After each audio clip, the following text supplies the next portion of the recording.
Going to have a look at what's grabbing the headlines here in France. Still a lot of focus on that fatal Germanwings plane crash in the Alps. It's an incredible story, this, isn't it, Flo? Papers really trying to figure out what's caused this crash, aren't they? That's right. And actually, I'm going to start this French press review with an article from the New York Times because that article is getting a lot of attention here in France. You were just mentioning it earlier. Yeah. Take a look at this headline.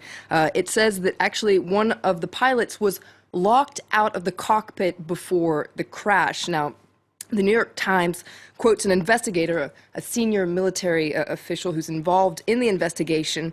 He says that evidence from the cockpit voice recorder indicates that one of the pilots left before the plane descent and was unable to get back. It's incredible. And actually, I'm going to quote the article. He says, "The guy outside is knocking lightly on the door. There's no answer. And then he hits the door stronger, there's no answer, and you can hear he's trying to smash the door down. We don't know why he went out, and we don't know why he was able to go back in.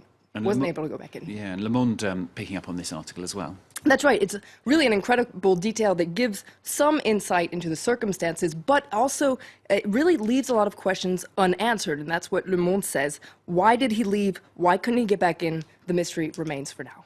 Meanwhile, investigators being sent to the crash site as well, of course. They're trying to identify the victims, also find the plane's second black box. That's right. And Le Parisien on the front page today says this is really a high-risk mission. You can see that front page there. Now, it's in a very remote area. The weather conditions are tough, and investigators are really facing a very tough task to try to analyze just what happened.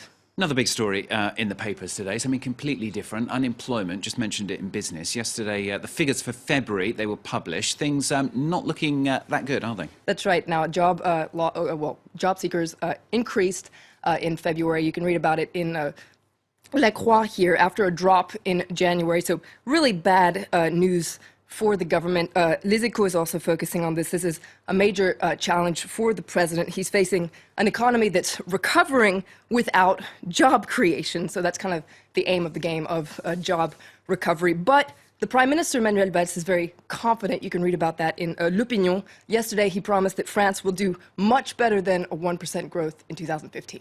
And the timing of the release of these unemployment figures, pretty bad for the ruling socialists, isn't it? I mean, it comes just 3 days before this second round of local elections. Everyone is gearing up for it this weekend. That's right. And the first round was seen as being quite a tough blow for the socialists. Les Echos says that round two is probably going to be a pretty tough blow again for the socialists. And these bad unemployment figures aren't really going to help their cause to try to get voters to vote for them. And all this is likely to play into the hands of populist parties, especially the far-right National Front, according to Les Echos.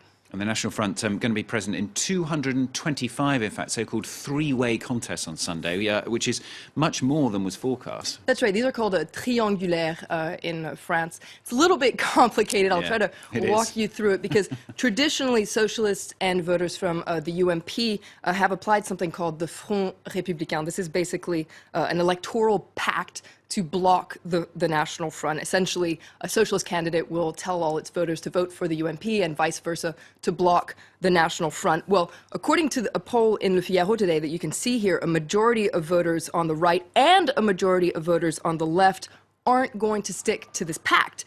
Instead of voting to block the National Front by voting for a rival candidate, they're going to abstain from voting. This is called the ni vote that you can just see there in the headline. It's pretty much a neither nor vote. And Le Figaro says this could have a huge impact on the result and actually probably means that the National Front is likely to win a lot more elections than it would have if the Front Républicain was applied. Flo, thank you very much. Flo, summing up the French and the US papers, in fact, didn't you, in the today's paper review.